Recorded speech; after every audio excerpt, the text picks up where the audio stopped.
Dude,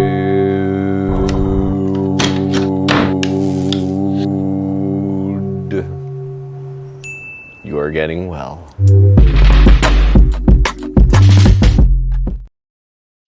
Welcome, dudes of all genders from across the nation. I am so excited for this conversation today. This is about how to have a breakthrough in your life, risk and reward, finding resilience through vulnerability, and how to really chase your dreams with abandon. And it's through someone I'm really excited to talk about, a big name in the acting industry. If you've ever studied acting or gotten curious about the art or the craft of acting, maybe you've heard his voice. I also had the pleasure of passing him in the halls at Tisch School of the Arts at NYU. And Terry Knickerbocker is my guest today. And Terry has been teaching students the craft of acting and coaching professional actors and refining their craft.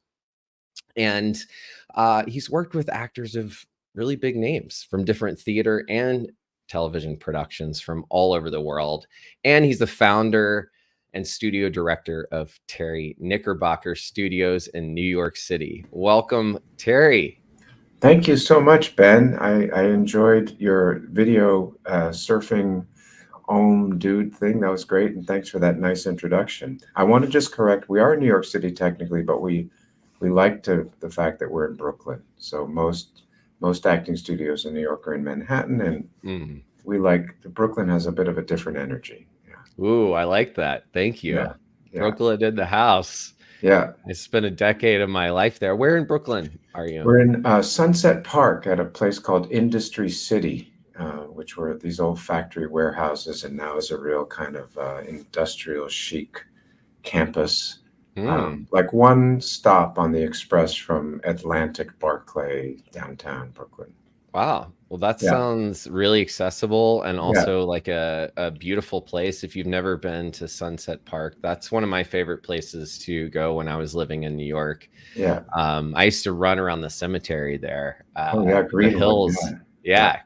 But that's beautiful, and that you're distinguishing yourself from kind of that, being in the middle of Manhattan is kind of intense sometimes. So to have that place to get out and really focus, I can imagine that would help me sink in as an artist. Yeah, you got it. You got all the reasons why. Yeah.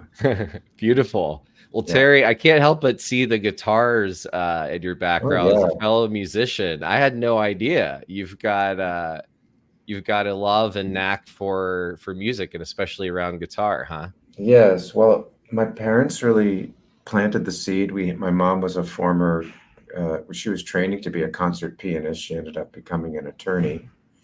And my dad was a lawyer as well, but he really loved music and took me to concerts, classical concerts as a young person. And so I love music, and I've been playing the guitar since like 7th grade, and I play it every day, and I have a teacher down in Austin, and it's a joyous expression for me. And it's a therapy for me, really.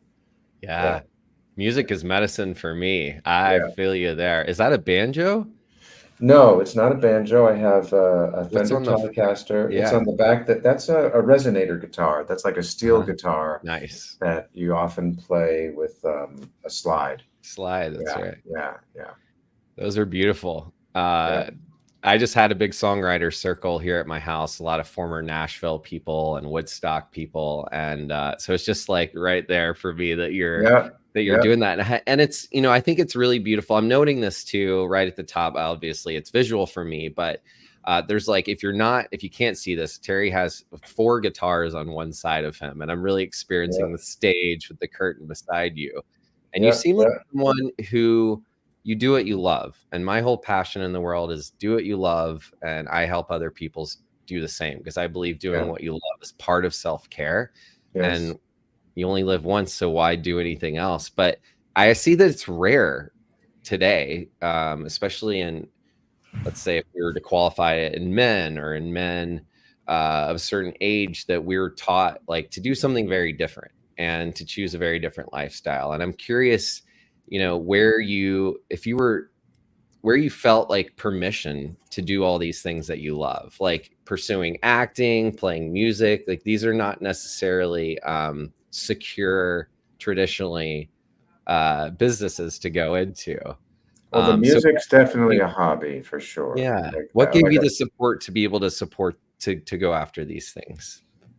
well, again, I want to start with my parents, who, they're both attorneys, and they could have just said, no, you can't be an actor because we want to make sure that you have a roof over your head when we're gone and stuff like that. Hmm. I think that's a fear, very normal concern and preoccupation for parents. But they seem to have the idea that if it makes you happy, you should do it, which I think is a good atmosphere to grow up in. So Mm. that was there, and I went to NYU, where you met me at Tisch. It wasn't called Tisch at the time, but it was just called NYU School of the Arts because the Tisch family hadn't made their big contribution yet. But I was fortunate enough to, I wasn't. I mean, I, I think what I can tell by the name of your podcasts and mistakes that I've made along, you kind of alluded to that, and dude, you're getting well suggests a recovery process on your part. So I'd done a lot of acting when I was a kid, and was also smoking a lot of weed when I was in high school and experimenting in other ways. And when it came time to apply to college, I wasn't really all that interested, but I sort of said I applied when I never applied. And then came April, when everybody finds out what colleges they got into, and the ones I applied to weren't interested because I didn't really have great grades. I was always called an underachiever, which Mm. is sort of a shame-based label, it seems to Yeah. me. But my dad was teaching law at the time at Boston University and was able to make a few phone calls and get me in, Mm. but not into the acting program, just into the liberal arts program.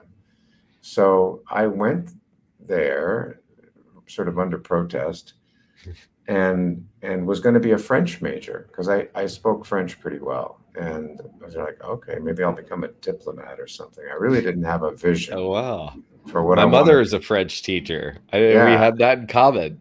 yeah. Well, That's I really would cool. never have made it because I did. So I went to all my classes in the first week and bought all the textbooks. And then that week happened to see um, an audition notice for a very obscure French operetta called The Grand Duchess of Gerolstein, which nobody, I'm pretty sure, has ever heard of, written by Jacques Offenbach, who is known for one very famous opera that they do every 20 years at the Metropolitan called The Tales of Hoffmann.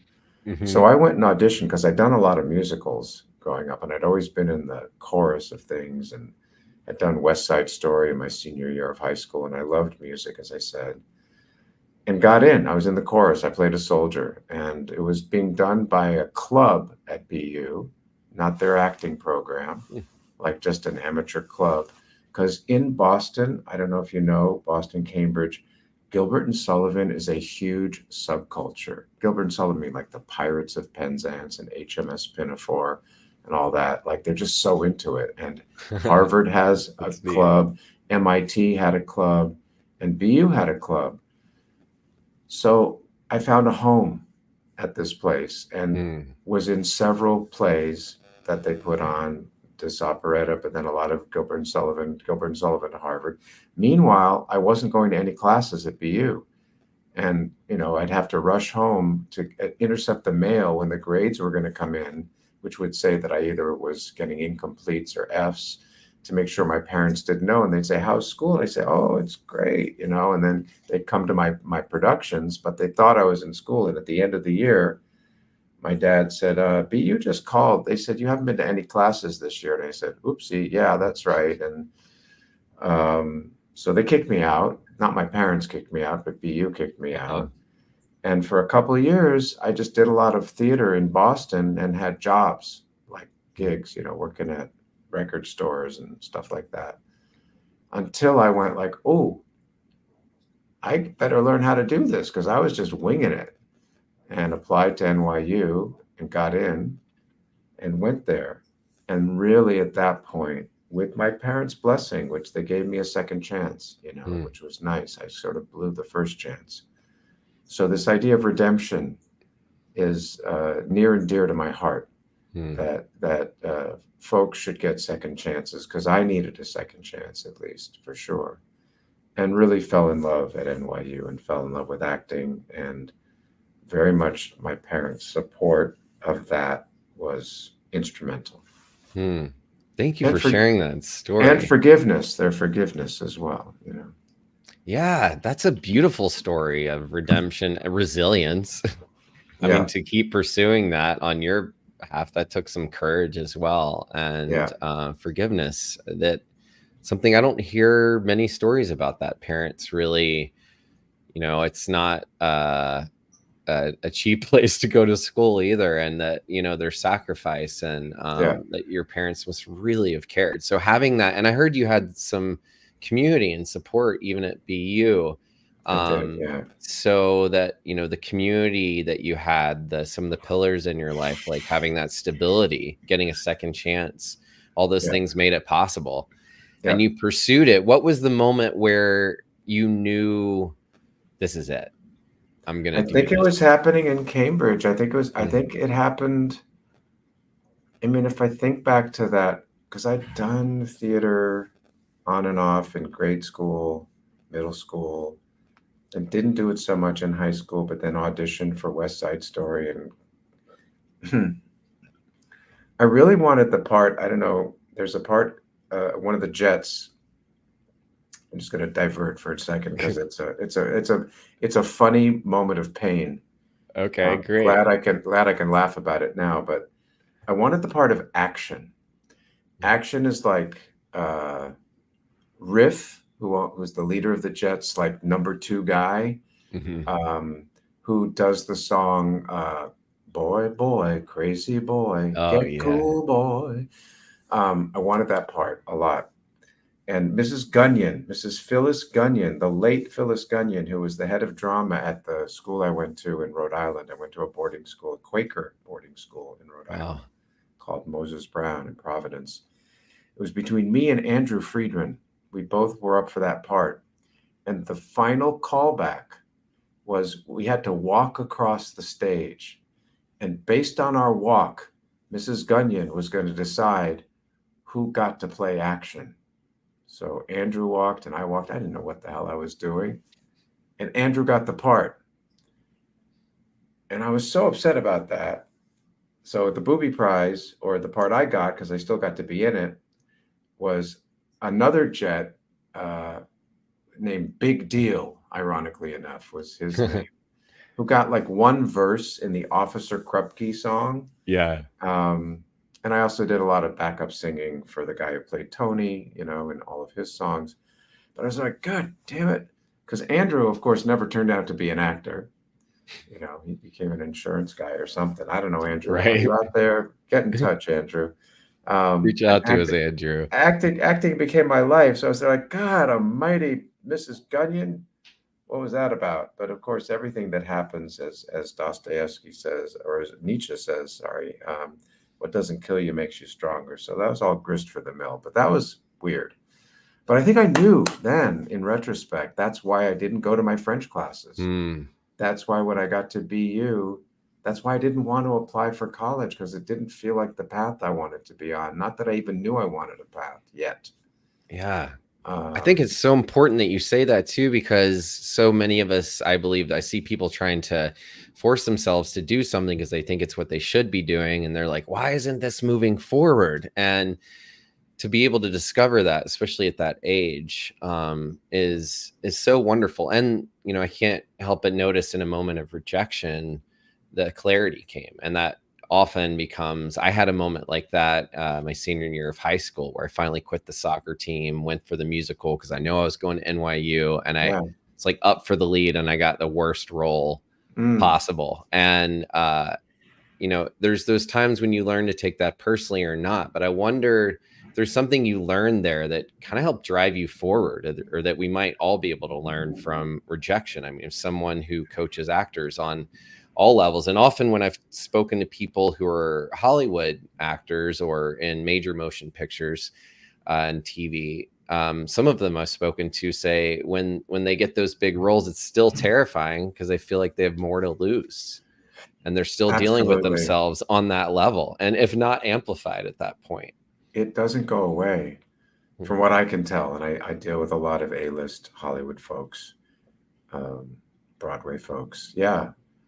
The imposter syndrome. Oh my God, can I do it? Talking actors off a ledge when they call me from set and they have a big scene. And I think big decisions and big commitments are scary, and they should be scary. Asking someone to marry you or taking on a big role or pivoting away, like I taught at another studio for many years and took a big risk to start my own studio because it's not like New York was going, you know what we need? We need another acting studio, right? And that was the scariest thing because I had a family and like they depended on me. I was the breadwinner. And like, what if this doesn't work out? Because as you know, 50% of all businesses go out of business in the first year. But somehow through persistence and belief and the support of my wife and my community, next year's our 10th anniversary at my studio, and I couldn't be prouder. Yeah, thank you, of the faculty and staff and all the learning. My God, because I did not really know how to run a business. I knew how to teach acting, and that's a whole other skill set. And I'm not a spreadsheet guy, so I have people who help me with that. But trying to make it a relational thing, and there's a lot of people competing for all the students, and how to distinguish yourself and how to run a business with integrity and have it be a people-centered experience, people first, profit second, and stuff like that. It's complicated. Yeah. Well, you bring up a lot of good points. I mean, I remember graduating from NYU and thinking, well, actually I dropped out first because I was working, and I was thinking, one day I'm going to get paid to go back here to teach the business of acting, because, it's one thing to be great at your skill set and then another one to be great at the business side of it. And that can be, we don't always get taught that, especially in school. Maybe they do more at NYU now, No, but they're not. Well, I don't want to put them down, but I Yeah. think most schools don't have a solution for that. Yeah. Well, if you're listening, I'm available to come to New York. If you'd like to hire someone new, NYU, we're available. Terry, it takes quite some gusto, as you mentioned, maybe a little, who knows what it takes to really go into a business like that. Being a soul. Insanity, right? Yeah, I was going to say insanity, but I didn't say Yeah. it. The Yeah. soul, you're bringing in you're responsible, the sole breadwinner for your family. You have a family, and you're deciding to go into acting, in the business of acting, in a highly competitive industry where perhaps you mentioned already saturated in the studio department. So what really had you go for it? Why Terry Knickerbocker Studios? Yeah. So thanks for that question. I had a good deal. I was full-time faculty at NYU. That is the plum. That's the prize. Anybody who wants to teach performing arts would want to teach at NYU. It's a great school, and you get great students, and it's got a lot of prestige. And I was full-time, so I had benefits, I had healthcare, stuff like that. So that's secure. And then I also taught at the studio where my mentor, William Esper, the late William Esper, and I teach this branch of acting training called the Meisner technique, which for people who do inside baseball, they probably know what that is, but it's just one way to learn acting. And it's a way that I find very effective and loved it when I learned it. Yeah. And love to teach it. And I was teaching with Bill for, 25 years or so. Like, I didn't need to go. I had a very secure situation. I didn't need to worry about all the business stuff. I didn't need to worry about paying the rent or marketing or where the students would come from or payroll or any of that stuff. I just could show up and do my thing but I also found myself, because I also had been a theater director, I went from acting to directing for Mm, some time and mhm. actually started teaching to support my directing because the theater pays you in hugs and you can't really make much of a living as a theater director unless you have a long running show on Broadway like Wicked or Lion King, and I wasn't going to be directing musicals. So one of the ways that theater directors supplement their income is by teaching. So originally that was Mm, the entry point into teaching. But then I fell in love with teaching and really loved it. But I also recognized that I had some, because I was love directing, I like to be in charge. I don't work very well for other people. I don't know how to play, like universities have a lot of politics, and some people really know how to swim in those waters. I'm I'm not. I'm a rebel. I'm not that good at that, and I don't have. Can I swear on the podcast here? yeah, It's you not a already big have. swear. We can Did do I? it again. Bullshit. I don't have. I Yeah, have a. I don't tolerate bullshit very yeah. well, and so there's a lot of bullshit in universities. There's Mm, tenure. There's we've been doing this for a long time. We can't move this person out. So I saw some things that struck me as lacking integrity, even though mm, I think NYU is a good school. And um, when I was at the Esper Studio, which is a fantastic school, great school, my home in so many ways, mm. but I wanted to paint the walls a different color. And as you may know, at NYU, we had a wonderful teacher, Pat Hall, who taught Afro Haitian dance. Yes, I took And that class. yeah, and I just love Pat, and I Mm, was like, wow, I never would have thought Afro Haitian dance could be a powerful part of the actor's training journey, but it was so clear that it was really helping people to get into their pelvises and freedom, and she's just so charismatic.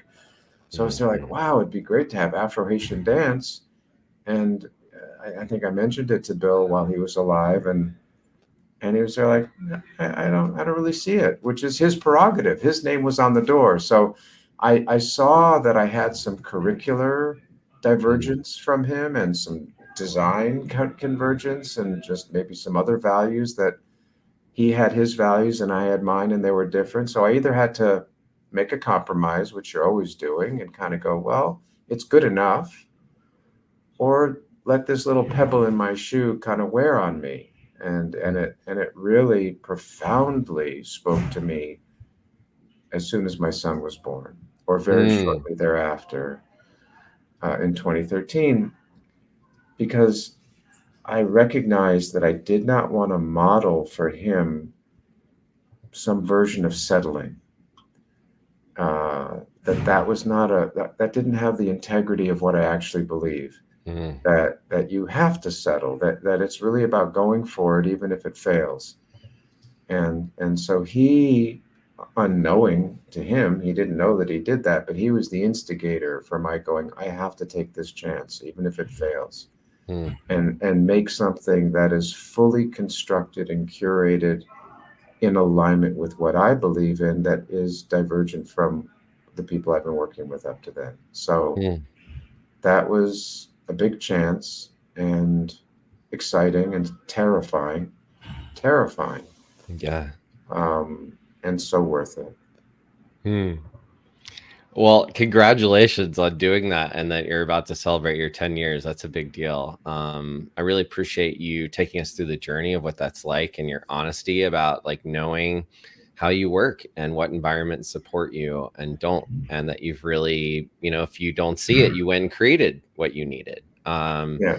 And we're willing to learn from the people around you. I think that's a great lesson, that how much you've learned and allowed yourself to continue to be a student as you're such a great teacher. And We're here on Earth School, Ben.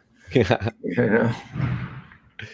I mean, I believe that, but not everybody else is. I don't know if we're all on Earth together, but we're trying here. Yeah. Yeah. Um, well, I wonder, like, what's been one of the most challenging? What do you think has been the most challenging moment of your career thus far? The pandemic Mm, was a profound, terrifying, and amazing learning experience. Um, I vividly remember that week, the third week in March, second week in March of 2020, when it became quite clear that everything was going to shut down in New York, which was an epicenter of the pandemic at the time, Yeah. um, and how terrifying that was, and just how naive we were. I I'm remembering that people were worried about passing it through, like gloves were really important. Everyone, I remember getting all these gloves, rubber gloves from Amazon, and they were going to be sold out, and wearing them on the subway as if that was my shield against the virus. And I got really mad and scared because I thought, there's no way you can teach acting online. NYU was going to go online for 3 weeks. That was the Mhm. prediction, right? We were about to go into our spring break, which coincided with NYU's spring break. Mm. And like Broadway had shut down, sports had shut down, my son's school, he was in first grade, shut down. And everyone was terrified. And some people were dying, like actors were dying, and Mm. like it was really scary. And I was there like, I'm gonna have to sell my house. Mm. And I was there, why did I quit? Because I recently stopped working at NYU, and I was there like, God damn it, if I worked at NYU I'd still have a job. But now everything, bro, and of course Hollywood shut down, so all my coaching stopped. Yeah. Actors aren't going to coach on I was coaching Sam Rockwell at that time. He was in the final stages of rehearsal for American Buffalo on Broadway, and then that stopped. Wow. And it opened 2 years later, when things opened up again. But so it's like, God damn it, this is over. And I went to NYU because I thought Rosemary Quinn, who you may know or may remember, Yeah. who was Love the Rosemary. head of ETW, Experimental Theater Wing, would have some wisdom, because I heard that NYU was going to plan to go online with everything. Hmm. And I went there. NYU was a ghost town. Mm. Everyone had cleared out because NYU was this epicenter. All the parents were saying, kids, come home to Wyoming and Iowa. You can't be in New York. It's a Yeah. hotbed of the virus. So Right. no one was there. And Rosemary was so jolly. And I was like, what's going on? You're so jolly. And we gave each other an elbow bump because God forbid we should embrace and all that. Um, and by the way, I had been in a class that week watching Larry Moss teach, who's a wonderful actor and a Mm. friend of mine, wonderful acting teacher, Mm. in a small theater, and people were coughing in that theater. I was like, I'm gonna get fucking sick. And I did. I did get COVID, Oh I my think, gosh. although we didn't have testing back then. I said, Rosemary, why are you so jolly? Because NYU had laid down a decree that said Hmm. all classes are going online. And if you don't do it, you're fired. Wow. Like, it was hardcore. And Rosemary said one or two of her teachers had left because of that decree. And of course, you can teach English online, and you can teach history online. How do you Mm. teach ballet online? How do you teach acting, this embodied art form that's about the body and about touching and actors in a space together on Zoom? And she said, well, why? I said, well, why are you so jolly? And she said, well, I figured at the heart and soul of what we do is improvisation. And so we're going to figure it out. And we're the perfect people to figure it out. So she had faith. And I was there like, okay, that's changing my perspective a bit, because I was Mm. really full of fear and rage. Mm. Then that Saturday, whatever that was, the 20th, the 21st, and I Hmm. had I had had a trip planned to Mexico. I had tickets, Wow. right? And Thursday night, we were hearing stories like, if you go, they're not going to let you back in. And so we canceled that trip and all that. I was supposed to go to LA and teach in April, canceled that. And that Saturday, I'm a member of a group called the National Alliance of Acting Teachers, which is kind of elite, invite only acting teachers from mostly universities, right? And a few Hmm. studios. And we had a massive kind of come to Jesus emergency Zoom call with like 70 acting teachers that Saturday, kind of Wow. going, what are we going to do? Panic. And this one teacher from Columbia Grad School was passionate about You can't do this. You can't teach acting online. We're screwed. You can do table work, maybe, right? But all the embodied stuff, not going to happen. Mm. And then this other teacher from Ithaca was there like, actually, no, it's possible. She had dated her current husband, who was from Cameroon, Africa, online on Skype for 2 years. And it felt so intimate. And like, I'm looking at your face right now. And if she was saying to her husband, she'd say, sweetheart, I want to touch your cheek. And his hand would come towards her in the screen. Something was transmitted Mm. in an embodied way, even though it was thousands of miles away. And she said, it's possible. And they were arguing back and forth on this Zoom call while we're all just Yeah. like watching. And we're all getting nervous because we're supposed to be collegial. And instead, it was like a fight. And then, like, collectively, in a moment, the penny dropped for all of us and went, oh, shit, this is what we can do. Oh. Because they were working moment to moment. It was emotional. It was embodied. It was a scene. Mm-hmm. And I go, I think this is possible. Mm. Now, I had 100 students at the time, and they'd mostly fled New York. And a friend of mine who advises me said, they're going to want to do this because they're going to want to do something meaningful and they're going to want to be in community. But don't email them, call them and Mm. see if they're up for it.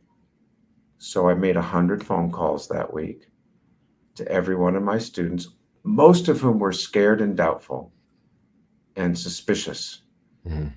And the tagline of my studio is training the passionate actor committed to excellence. And really, we haven't talked about it much, but this idea of excellence is like the most primary value to me in all things. Just quality, wanting Yeah, I to. wanted to ask you about more of your values and philosophy there. So I'd Well, love to go well, I'm into more of almost. that. So I just said, look, guys, let's try it. Let's try it. And if it's not excellent, we shut down the show. Mm. And made a lot of space for them just to, I'm sure you do this in the groups you lead, just like share where they were at. Like we didn't, the first class back, we weren't like right into the acting until the very end. Just where they at, how they're feeling, just mostly mad and scared and doubtful, and just making space for that. And then we got to work and some tears were flowing and we figured out a way. It's weird to do Meisner. Kissing is weird online. Dancing is weird online. Fights are weird online, but for a year and a half, we were online, right? Wow. And we figured it out. So that was the scariest and incredible, resilient learning experience. It's definitely better in person. Mm. And the next year, we were in person with masks on, which is also weird for kissing and stuff. But we figured it out. Well, Yeah. resilience is definitely a trait through all of that, and improvisation, like willing to go for it and standing for excellence in that. And I wonder if you've had some stories with maybe someone you've worked with who has been really up against a big challenge and because I know part of what you talk about is midwifing genius. I love that, Mm, helping students realize their genius and being willing to scrap something and start over, like your willingness to pivot in any moment. So I yeah. wonder if there's a story that stands out of a student, or an actor who you've worked with in a time when they're really up against that challenge and you're able to help them realize their genius and they just, the cocoon to a butterfly story. I'm thinking, I got one. I don't think it's as satisfying as you want, but I think there's also a major pattern. I did have one of my first students. I didn't even have a space when I was going to start the studio. Like real estate is really hard to figure out. And I knew I wanted to be in Brooklyn. And I was obviously hoping to have a space. I'd looked for a year when I started in September of 2015 and didn't have one. So I was renting space in art galleries and theaters. Meanwhile, and when I had interviews, I had an interview like at the lounge at the lobby of Tisch. I would meet Mm. potential students and like we'd chat and stuff like that, or go to a coffee shop. But this lovely Puerto Rican attorney in her 30s somehow got my name and wanted to study. I don't know how she found out. And I was there was something tight about her. So I wasn't confident that she had the playful willingness and adventurous spirit that I think you really need to be an actor. Mm. But she desperately wanted to do it. So she came in and she studied, and man, she was tight. She but committed. Like she just couldn't open up, couldn't, wouldn't.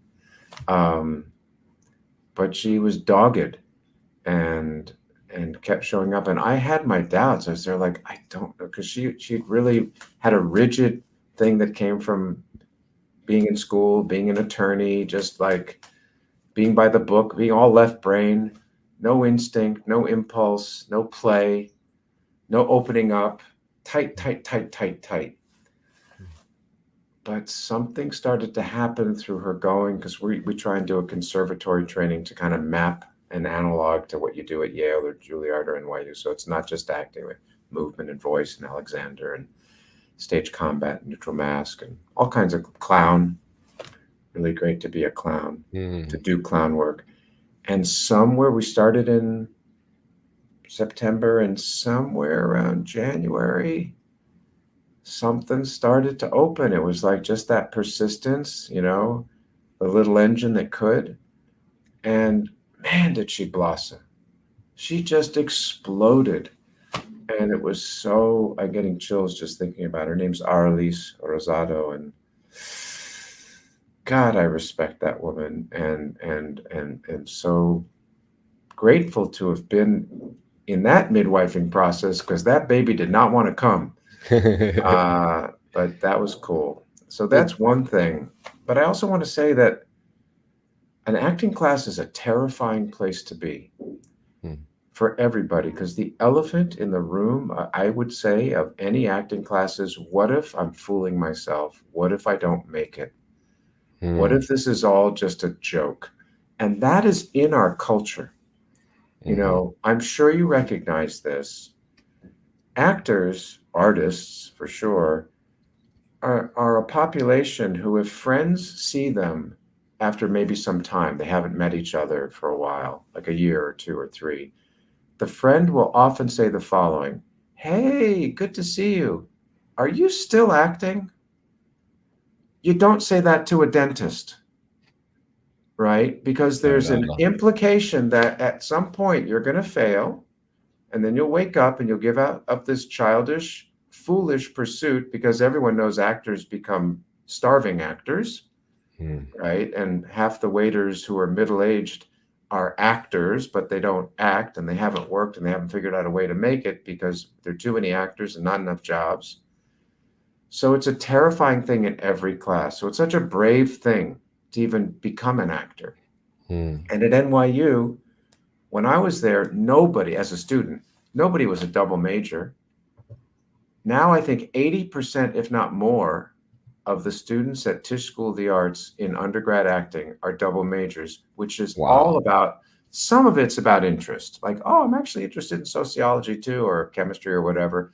But I would say that the majority of that is fueled by parents who say, have a backup plan when this doesn't work out, right?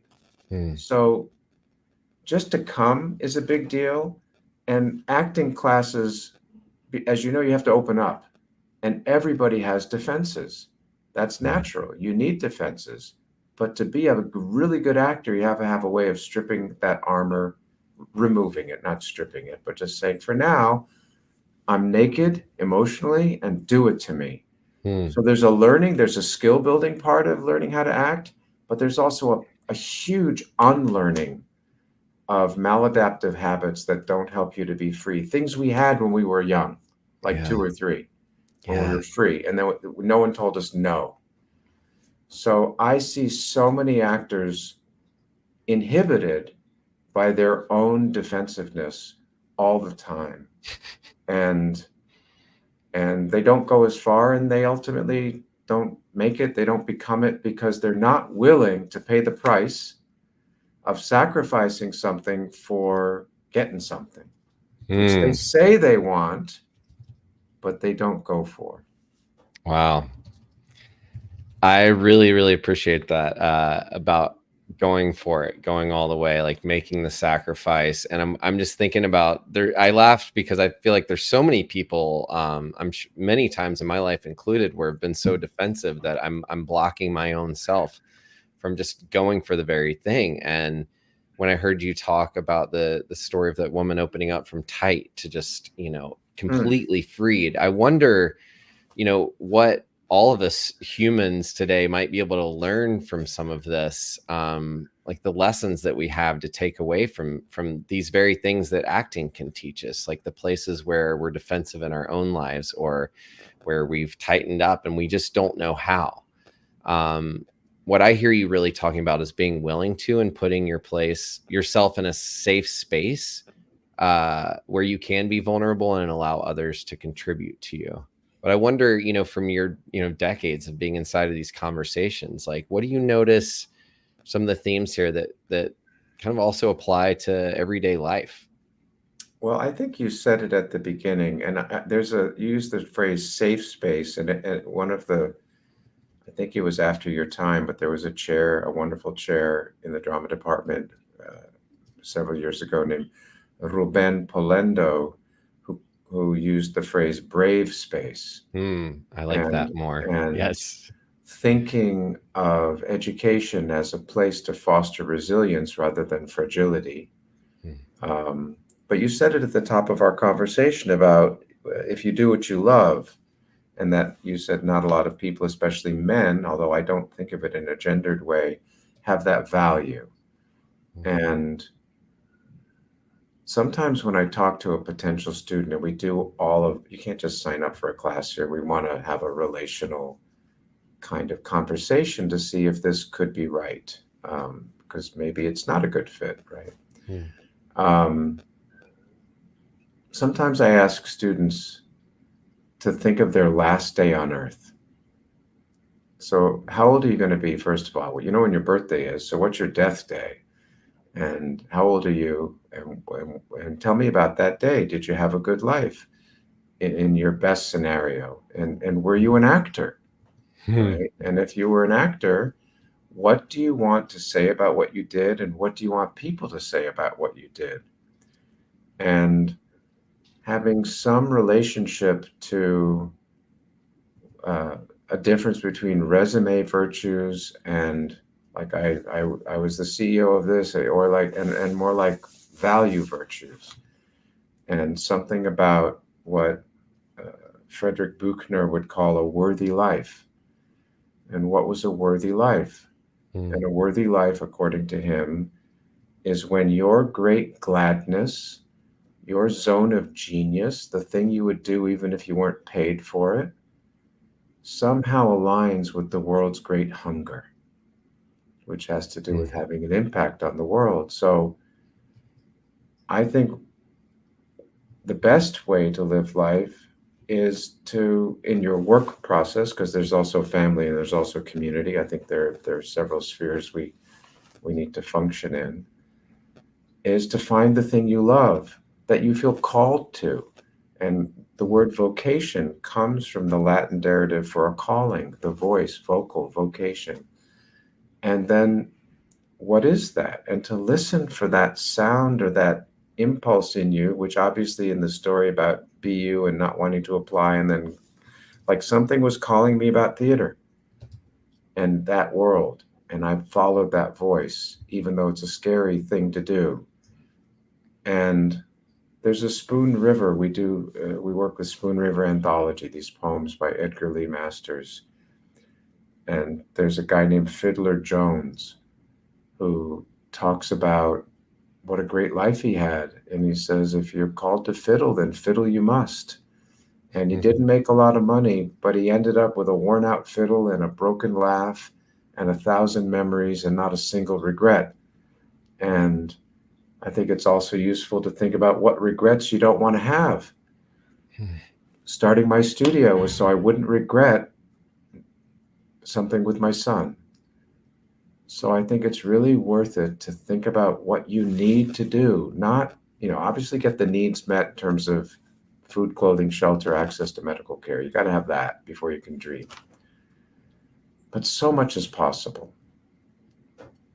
I'm very optimistic about that, but it takes a lot of courage to make the leap. Wow, there's so much beauty and wisdom in what you just shared, Terry. I'm definitely gonna go back and listen to a lot of that, but especially around. I was moved by when your zone of genius aligns with. Did you say the world's hunger? Sometimes it's hunger, Yeah. sometimes it's appetite.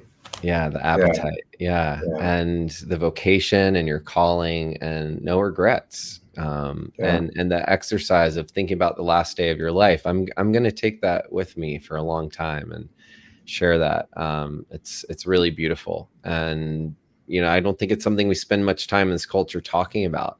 And it can be really important in facing those things so that we start living a life that we really want to, and realizing that there's no one holding us back but us. yeah, And to have people out in the world who are fostering that and cultivating that and nurturing it in the way that you are, I think is just absolutely wonderful, so valuable, and such a gift to the planet and the human race. So thank you so and much art for the is work you do. important. Art changes culture. Art heals the world, in my opinion. Yeah. Um, and it's fun. It's also fun to act. We get to play and live out Amen to stories. that. And Yeah, I think all adults could use a little more play in our lives. At some point, we get told we're supposed to stop playing, and that's made up too. yeah, Well, I we have agree. just a couple minutes left. I have a few closing questions for you, Terry. Some I ask all my guests, but if your life up till now were a Hollywood blockbuster film, what would be the title of it? Holy cow. Um, I have no idea. Maybe First it thing would be, that comes to mind. um, I don't know, ramen rocket ship. And I don't know why, except my son Nice. really likes ramen. That sounds Um, great. I'd go yeah, see that movie. yeah, yeah, yeah. And who would play the role of you? Hmm. Hmm. Gosh almighty, I don't know. I'm thinking Morgan Freeman. I'm not a black man, but I love him so much. That's great. Morgan That could would be be, he cool. could Yeah, star. It's your yeah, yeah, film. yeah, yeah, And yeah, if yeah. Ramen Rocket Ship, and if your wife were to name the movie, what might she call the movie of your life? Um, she's from Ireland. She's a wonderful lady. Um, brave, soulful provider. Wow. Beautiful. And let's stay with Ramen Rocket Ship on Yeah. that side for now. Who would Okay. and Morgan This is Freeman's cuckoo, playing man. you. Who This is who cuckoo. what who would you cast as your parents in this film? Oh, Jimmy Stewart and Lucille Ball. That's awesome. That's Yeah, great. Um yeah, that's just the fun part. What's your yeah. favorite curse word? Oh, favorite. Well, I do like the F word quite a bit. That word gets a lot of play in our house. All right. Yeah, Typical New Yorker. yeah, yeah, yeah. And are you reading or Or listening? motherfucker. That's a good one Okay. too. Yeah, That's the ultimate. yeah. Are you reading or listening to anything that inspires you right now? Um, gosh almighty. Oh, a Parker Palmer, who is a Quaker guy, has a podcast that I like, and you may remember Steve Wong Oh yeah, at NYU, yeah. and We're very Parker close. was Steve wrote a book about the heart of teaching, and Acrobat of the Heart. he wrote Acrobat of the Heart about acting, and then he wrote a book about teaching, I think Oh called The right, the Heart of. second. Yeah, it's a sequel, and he references Parker. So Parker has a lovely podcast that I like to listen to that I'm forgetting the name of, but it's nice. Um, So we'll tell people look up Parker yeah, look Palmer's it up. Yeah, podcast. yeah, yeah. I listen to a And lot. Yeah, the last question you've alluded to a little bit, but and I'm watching Shogun with my family right now, which I think is great. That show on FX. yeah. And we also love this really funny British comedy. It's a weird name, but I so recommend it. It's called Stath, Stath, Let's, Lets, Flats, Flats. And it's on BritBox, and it is wild. And it's about a Greek family, crazy Greek family in London trying to sell, like in the real estate business. And it's so full of heart. And we laugh out loud so much watching that. Love that show. Thank you for those recommendations. It's great. I love British humor, so I'll look forward to that too. You will thank me, my friend. Thank you. Terry, if you could give the world one gift today, what would you give us? This is not a dress rehearsal, friends, life. And of course, as they say, youth is wasted on the young. So I didn't know any of this stuff about going for it when I was really, really young. But I just urge you to, mm, the gift would be to take a chance to run towards the cannons, Hmm. as my former group therapist Louis Ormont used to say all the time. Like if it scares you, go towards it. If Hmm. it's hard, if you have a fork in the road, do the harder thing, because then you're setting yourself up to have an identity that does hard things. Hmm. And get your butt into therapy, because unless you had perfect parents, you're fucked for life. And and doomed. And they did the best they could. Your parents did the best they could, right? It's not to God put down bless them. parents, Yeah. right? They did the best they could, but you're doomed to repeat what you were given unless you make a shift. And the one that I know that works reliably is to be in a room and talking to someone week in and week out with the purpose of being understood, Hmm. not of being helped, just to be understood. And that will heal and Hmm. move you along. That's so beautiful. Thank you for sharing that with us. And that's really what has moved me into a life of holding space and facilitating space like that, and therapeutic and brave spaces in the world. So thank you for Yep. giving us that distinction today and your time so generously. We went a few minutes over time. So I just wanted to acknowledge you. And Thank you. for anyone who would like to get in touch with you, what's the best way to do so Meet me or on the learn more corner. about you? Yeah. I have a website, as everybody does, Mhm. terryknickerbockerstudio.com, and all the socials. And you can email me at terry@terryknickerbockerstudio.com, or just check us out or come visit us in Brooklyn. We love visitors. We have a beautiful space. Cool. I may Yeah. take you up on that. Well, we'll put your information in the notes. And thank you again, Terry. Thank you, everyone who's listened so generously. Please let us know what's touched you. And if you'd like to get in touch with us or with Terry or something else you'd like to hear more of, don't hesitate to reach out. We're so grateful for each and every one of you. Don't forget to subscribe and share this with someone who could use it today.